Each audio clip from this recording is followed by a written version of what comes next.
condemn that work group that went there and confirmed no cases. And a few weeks after, people are dying. They're dying while the corrupted government is still, corrupted hospitals still require the money to give them the equipment, to give them the medicine.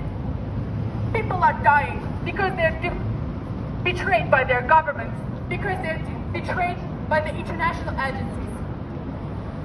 Shame on you. Shame on you. Shame on you. Shame on you.